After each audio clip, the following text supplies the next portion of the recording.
অনেক সময় বলি, হুজুর এত পাপ করেছি, আল্লাহ কি আমাকে মাফ করবে? সারা রাত সারা দিন আমি পাপের মধ্যে ডুবেছিলাম।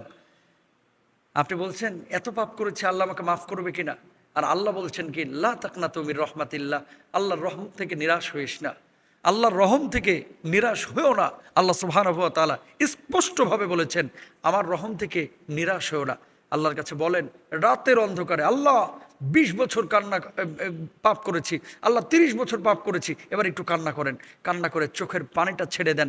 ডাকার মতো যদি ডাকতে পারেন, দেখেন একজন হিন্দু ৬০ বছর সে কুফুরির সাথে জড়িত ছিল, ৬১তম বছরে সে ঈমান আনার কারণে ৬০ বছরের গুনাহ যদি আল্লাহ মাফ করে দিতে পারে একটা হিন্দুর, একটা খ্রিস্টানের, আপনি একজন ঈমানদার, আপনি পাপ করেছেন, আল্লাহর পথে ছিলেন, ঈমান এনেছিলেন, কিন্তু শয়তানের ওয়াসওয়াসায় পাপ করে ফেলেছিলেন, ওকে যদি আল্লাহ মাফ করতে পারে, আল্লাহর কাছে আপনি চান, বলার মতো বলেন, ডাকার মতো ডাকেন।